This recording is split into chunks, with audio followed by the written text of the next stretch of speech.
अस्सलाम वालेकुम, मैं हूँ जरीन उमर और welcome to my YouTube channel. उम्मीद है आप सब लोग खैरियत से होंगे और अल्हम्दुलिल्लाह मैं भी ठीक हूँ। आज मैं आपसे दो टॉपिक पे बात करना चाहती हूँ। थोड़ा सा टाइम निकालिए मेरी वीडियो को देखें। और हाँ, वीडियो शुरू करने से पहले मैं आपसे कहना चाहती हूँ कि सबसे पहले मेरे चैनल को कर लीजिए सब्सक्राइब और लाइक भी कीजिए और थोड़ा शेयर भी कीजिए ना, ताकि ज़रा लोगों को ज़्यादा पता चले। Thank you so much. अच्छा जी, तो अब आती हूँ मैं अपने पहले टॉपिक की तरफ। पहला टॉपिक मेरा ये है कि क्या बेवा मेकअप कर सकती है। एक्चुअली मैंने इंस्टाग्राम पे अपना एक काफ़ी टाइम पहले एक मेकअप शेयर किया था। लाइट सा एक मैं मेकअप कर रही थी, तो वो मैंने शेयर कर दिया। उस पर मुझे कुछ कमेंट्स आए कि जी उमर शरीफ की बेवा मेकअप कर रही है। अच्छा, मुझे वो चीज़ अच्छी नहीं लगी और लोगों ने मुझे नीचे कमेंट्स किए हुए थे कि आप इग्नोर करें, आप इग्नोर करें। बट मैंने उसके लिए एक वीडियो बनाई और वो मैंने शेयर की और उन लोगों ने मुझसे सॉरी भी किया।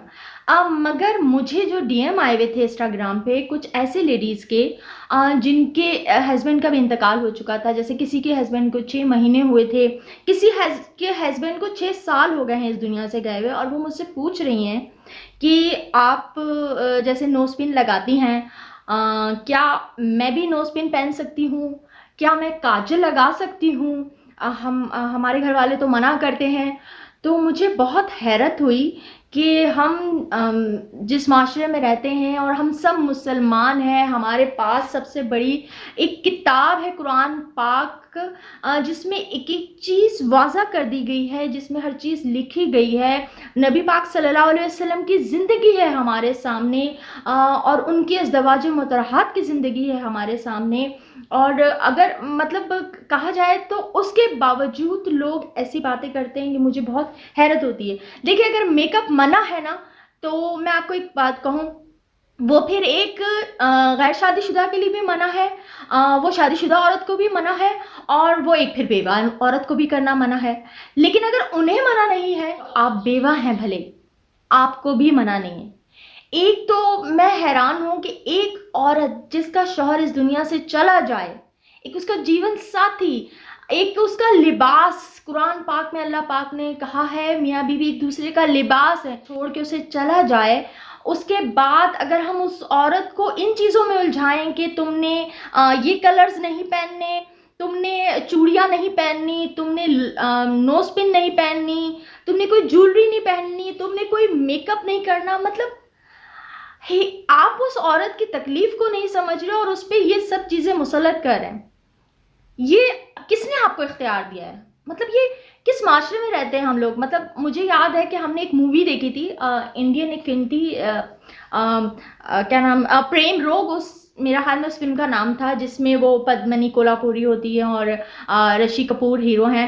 और उसमें दिखाया कि वो लड़की जिसकी शादी होती है और उसका शौहर का इंतकाल हो जाता है, उसके बाद जब वो अपने मैके आ जाती है तो उसको एक वाइट साड़ी दे दी जाती है और उसको अपने बाल बनाने भी अलाउ नहीं होते हैं। यहाँ तक कि वो चप्पल भी पैरों में नहीं पहन सकती होती है।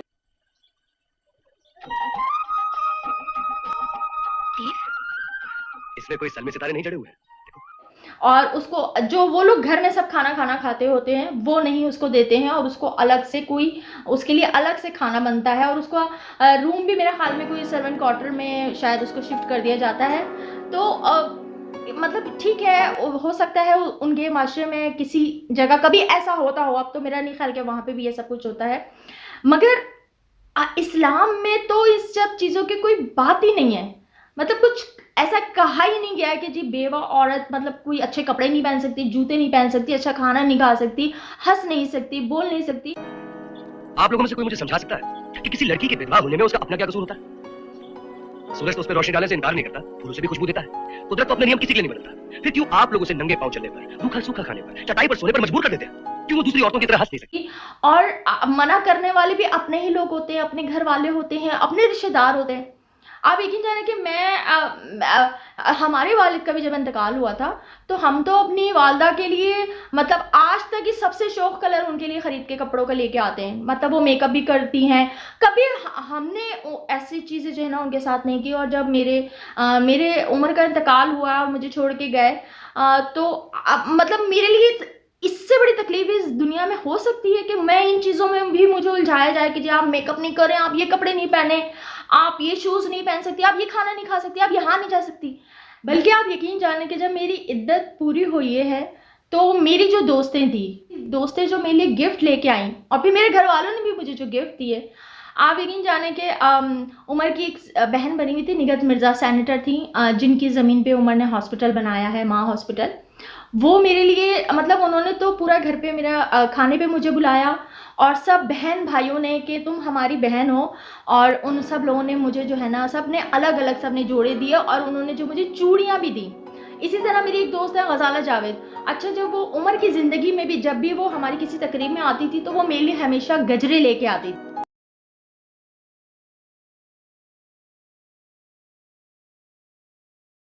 और जब वो मेरी इद्दत के बाद भी जब मुझसे मिलने आई हैं तो वो मेरे लिए गजरे लेके आई हैं और उन्होंने अपने हाथों से मुझे पहनाया है। मैं रो रही थी, मेरा मेरा नहीं दिल चाह रहा था, मगर मैंने उनकी खुशी की खातिर पहने।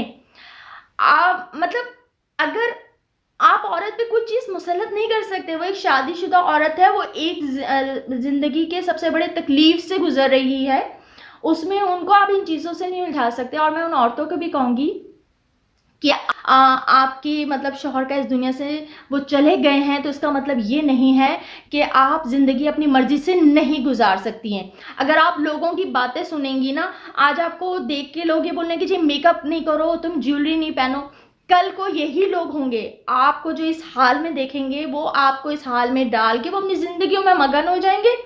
और जब आपको इस हाल में देखेंगे, जब उनकी कोई खुशी होगी, कोई तकलीफ होगी, तो वो कहेंगे नहीं नहीं इसको नहीं बुलाओ, देखती हो हर वक्त तो रोती रहती है, हर वक्त तो इसका हशर देखो, हमारे घर भी आके नहुसत डालेगी, ये हम शादीशुदा औरतों से हमें देख के ये जलेगी।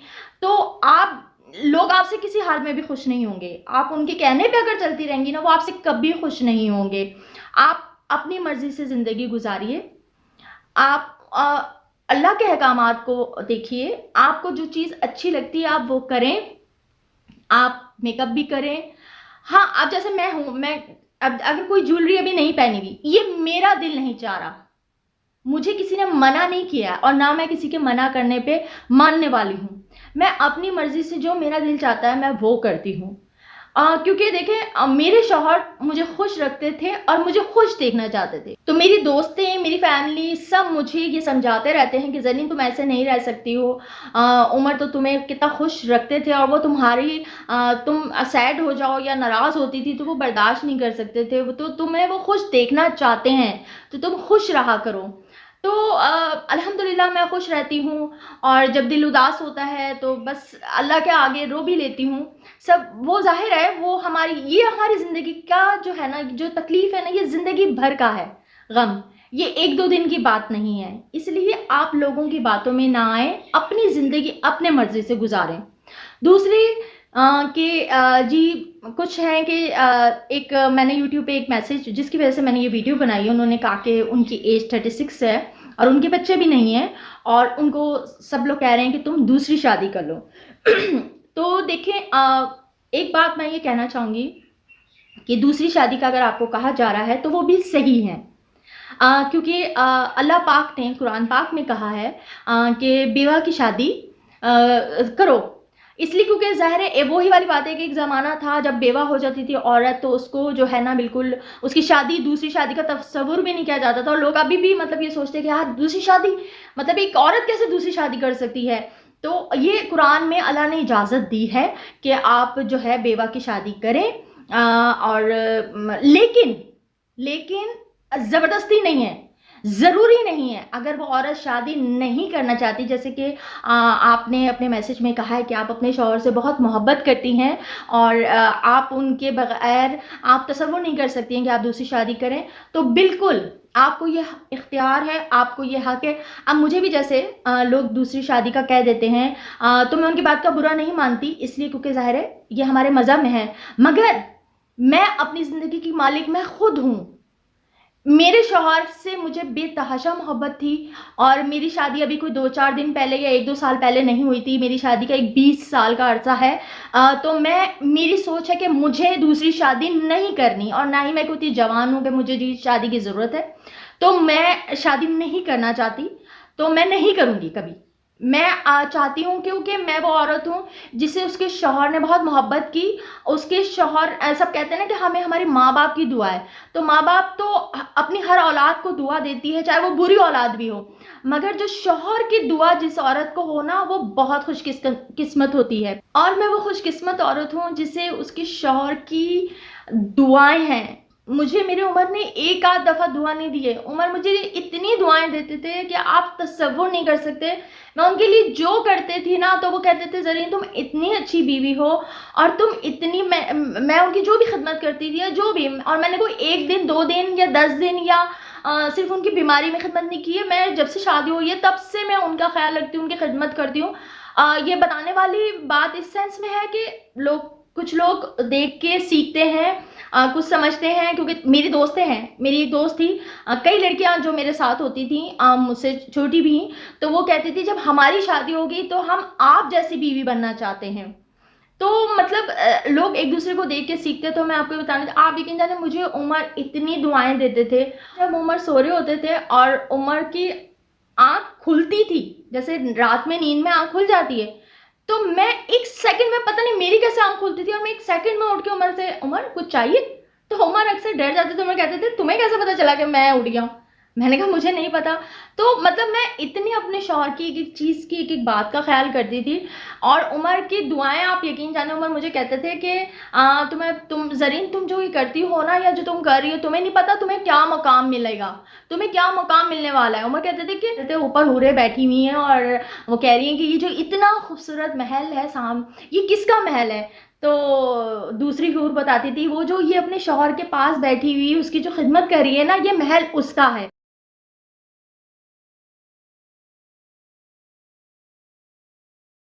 ये उमर मेरे लिए कहा करते थे। और फिर उमर कहते थे कि जब तुम जन्नत में जाओगी ना, तो जो जन्नत में पहले से औरतें होंगी ना, वो तुम्हें देख के कहेंगी, ए बहन तुमने ऐसा क्या किया कि तुम्हें इतना अच्छा मकाम मिला है, हमसे भी अच्छा मकाम मिला है। तो उमर कह रहे थे, कोई औरत कहेगी, बहन मैं तो अपने शौहर की तलवों की मालिश करने की मैं तो माहिर थी, तुमने ऐसा क्या किया है? तो उमर मजाक में भी बहुत सारी बातें करते थे जो शायद मुझे अभी इतनी याद नहीं है। मगर इतनी उम्र मुझे दुआएं देते थे। तो आप सोचे कि मेरी ज़िंदगी की अब जो ख्वाहिश है ना, वो ये है कि मैं अपने शौहर के साथ जन्नत में रहूं, वो मेरे जन्नत के साथी हैं। तो अब ये मेरी ज़िंदगी का इख्तियार है कि मैं शादी करूं या ना करूं। तो मैं नहीं करना चाहती। तो मैं आपसे सिर्फ एक बात कहना चाहूँगी कि देखिए, अगर वो आपकी हमदर्दी में ये बात कह रहे हैं कि आपकी शादी होनी चाहिए, बहुत यंग लड़कियां भी होती हैं जिनकी बहुत यंग एज में डिवोर्स भी हो जाती है या उनके हस्बैंड मर जाते हैं, इस दुनिया से चले जाते हैं, तो ज़ाहिर फैमिली कहती है कि इनकी दूसरी शादी कर दी जाए, और ये हमारा इस्लाम भी कहता है। तो बिल्कुल, अगर आपका खुद का दिल चाहे कि हाँ, अगर आपको कोई समझ आए, आपको लगे कि हाँ आपकी ज़िंदगी में ज़रूरत है आपके शौहर की, एक शौहर की, तो आप शादी करने का इख्तियार रखती हैं। लेकिन अगर आपका नहीं दिल चाहता और आप शादी नहीं करना चाहती, तो आप ये भी इख्तियार रखती हैं कि आप शादी ना करें। उसके लिए देखिए, हाँ, अगर कुछ फैमिलीज होती हैं जो ये सोचती हैं कि यार ये अब तलाक लेके आ गई है, अब ये हम पे बोझ बन गई है, तो यार इसकी शादी करो। कुछ लोग इसलिए भी शादी करते हैं। या कुछ लोग होते हैं कि यार अब तो ये बेवा हो गई है, अब तो ये सारी ज़िंदगी हम पे ही पड़ी रहेगी, तो इसकी जल्दी से शादी कर दो। तो अब उन लोगों को, ऐसे लोगों को आप कुछ समझा नहीं सकते, चाहे वो, क्योंकि वो आपकी अपनी फैमिली होती है, अपने रिश्तेदार होते हैं, अपने घर वाले होते हैं। तो उसके लिए मैं सीधा सा ये कहूँगी कि देखिए, आप अपनी लाइफ में खुद मुख्तार बने, काम करें, अपनी लाइफ में बिजी हों, अपने अपने सारे जो आपके अखराजात हैं, आपके जो हैं, उनको उठाने की कोशिश करें। अगर आप पढ़ी लिखी हैं तो कोई अच्छी सी जॉब करें, जैसे टीचिंग बहुत अच्छी जॉब है जो औरतें कंफर्टेबल होकर कर सकती हैं। लेकिन अगर आप पढ़ी लिखी इतनी नहीं है तो कोई हुनर, सिलाई कढ़ाई सीखें अगर नहीं आती है तो, वरना कुकिंग है, बेकिंग है। आज के ज़माने में तो ऑनलाइन इतना काम हो रहा है, तो कुछ ना कुछ आप काम करें और अपनी ज़िंदगी को बिजी करें और अपने आप को वो करें। अच्छा, दूसरी ये कहना कि यार तुम्हारे तो बच्चे भी नहीं है, अब तुम शादी कर लो, तो अब तुम किसके सहारे ज़िंदगी गुजारोगे? देखें, बच्चे होते तो भी आपने अपनी जिंदगी खुद ही गुजारनी थी। छोटे बच्चे होते तो उनकी जिम्मेदारियां उठाते हुए आपकी जिंदगी गुजर जानी थी। और जब बच्चों ने बड़ा होना था, देखें बेटी होती तो उसकी शादी हो जाती, वो अपने घर चली जाती, वो अपने शौहर को, अपने बच्चों को, अपने ससुराल को देखेगी या आपको देखेगी। बेटा होगा तो वो भी आपको पता है, बेटे तो लड़के तो वैसे भी घर में नहीं टिकते, तो वैसे ही उनकी एक लाइफ स्टाइल बहुत चेंज होता है। वो बाहर अपने दोस्तों में होते हैं, उसके बाद फिर अगर वो जॉब कर रहे होते हैं या बिजनेस कर रहे होते हैं वो उसमें बिजी होते हैं, फिर उनकी ज़िंदगी में कोई उनका लाइफ पार्टनर आ जाता है, फिर वो उसमें मगन हो जाते हैं। देखिए आखिरी टाइम तो यही है कि ज़िंदगी आपने गुजारनी है, ठीक है। बस एक वो मियाँ बीवी होते हैं जो बुढ़ापे में साथ होते हैं, क्योंकि है बस वो बीवी होती है जो अपने शौहर के साथ होती है, जो शौहर होता है जो अपनी बीवी के साथ होता है। तो अब अगर वो नहीं है आपकी लाइफ में, वो आपका लाइफ पार्टनर नहीं है जिससे अपने दुख दर्द, प्यार, मोहब्बत, लड़ाई झगड़ा जो आप कर सकती हैं, तो अब आपने लाइफ अपनी खुद अकेले ही गुजारनी है। अल्लाह ने हमें इस दुनिया में अकेले भेजा है। अल्लाह ने हमें ये नहीं इसलिए नहीं भेजा कि हम अपनी एक लिस्ट बना दें कि जी इसमें हमें ये भी चाहिए, वो भी चाहिए, ये सारी सब चीज़ें हमें मिलें और हमारी एक परफेक्ट लाइफ हो। नहीं, अल्लाह ने हमारी एक ज़िंदगी जो दी है वो अपने लिए भेजा है हमें। उसने हमें अपनी पहचान कराने के लिए भेजा है। उसने हमें आजमाइशों में भी डालना है, तो उन सबको हमने फेस करना है और बड़े अच्छे तरीके से फेस करना है। और दुनिया में औरतें करती आ रही हैं और बड़ी मजबूत होती हैं। आप काम करें, अपनी लाइफ में मगन हो। जब आपको अगर लगे कि हाँ मुझे मेरी ज़िंदगी में जीवन साथी की ज़रूरत है तो आप ज़रूर शादी करें। मगर ये कहना कि यार बच्चे भी नहीं है, भला नहीं है, एक बच्चों ना जाने कितने बच्चों की वजह से मैंने इस दुनिया से कई बाप को जाते हुए देखा है, औलाद के दुख में माँ बापों को मरते हुए भी देखा है। और ऐसे ओल्ड होम आपने देखे हैं, ईडी सेंटर जाएं वो भी भरे हुए हैं। तो अल्लाह पाक सबको अच्छी नेक औलाद दे, मगर नहीं भी होती है कभी। तो आखिरकार आपने अपनी ज़िंदगी खुद नहीं गुजारनी है, तो आपको जो ठीक लगे आप वो फैसला करें, किसी के दबाव में आके नहीं। इस्लाम में बेवा की शादी का ज़रूर कहा गया है, मगर ज़बरदस्ती का नहीं कहा गया। अगर वो औरत शादी नहीं करना चाहती तो ज़बरदस्ती नहीं है, और अगर वो औरत शादी करना चाहती है तो भी आप उसको ज़बरदस्ती रोक नहीं सकते हैं। तो ये आपको इख्तियार हासिल है। बस मैं इसलिए बात करना चाह रही थी कि हमें इन चक्करों में, इन चीज़ों में नहीं पड़ना चाहिए। दूसरों को टोकने में वक्त ज़ाया नहीं करना चाहिए कि ये क्या कर रही हो, तुमने नेल पॉलिश क्यों लगा ली, तुमने लिपस्टिक क्यों लगा ली, तुम बेवा हो, या तुमने शादी क्यों कर ली, यार देखो उसने अभी बेवा हुई थी उसने अभी शादी कर ली, उसकी अभी तलाक हुई थी उसने अभी शादी कर ली। यार अब ये वाली बातों से निकल जाना चाहिए। दुनिया कहाँ से कहाँ पहुँच गई है, और हम मुसलमान हैं, हमारे मज़हब में इन सब चीज़ों की कोई गुंजाइश नहीं है। और मैं ज़्यादा इस्लाम के मुतालिक बात नहीं करना चाहती, क्योंकि ज़ाहिर है मैं बहुत ज़्यादा नहीं जानती हूँ। मैं भी आप लोगों की तरह एक तालिब इल्म ही हूँ, लेकिन हमें जो चीज़ नहीं समझ आती हमें कुरान से ज़रूर मदद लेनी चाहिए और उसको समझना चाहिए। तो जी जनाब, ये थी मेरी कुछ दिल की बातें जो मैंने आपसे कर दी। अगर कोई बात बुरी लगी हो तो उसके लिए मुझे माफ़ कर दीजिएगा। मगर चूँकि मुझे काफ़ी मैसेजेस आए हुए होते हैं और कुछ लेडीज़ मुझे कहती हैं हमें आपसे मोटिवेशन मिलती है, तो और अगर मेरी किसी बात से कोई सीख सकता है, कुछ समझ सकता है और अपनी लाइफ में उसकी थोड़ी बेहतरी आ सकती है, तो मुझे ये बहुत अच्छा लगेगा। क्योंकि देखिए मैं एक बात कहती हूँ कि ये मेरी लाइफ है। हाँ, तो मैं कोई कठपुतली नहीं हूँ कि मैं लोगों के इशारे पे नाचूंगी और जो वो कहेंगे मैं वो करूँगी। नहीं, अच्छी बुरी चीज़ का इल्म मुझे है, क्या अच्छाई है क्या बुराई है ये मैं समझती हूँ। तो इसलिए मुझे पता है कि मुझे क्या करना है क्या नहीं करना है। इसी तरह जो लेडीज़ मेरी तरह इस दुख से गुजर रही हैं उनके लिए मैं ये कहूँगी कि आप अपनी ज़िंदगी की मालिक हैं, अपने फ़ैसले खुद कीजिए। तो मुझे दीजिए इजाज़त, अल्लाह हाफिज़। मेरी वीडियो अच्छी लगी तो please like and share. Thank you.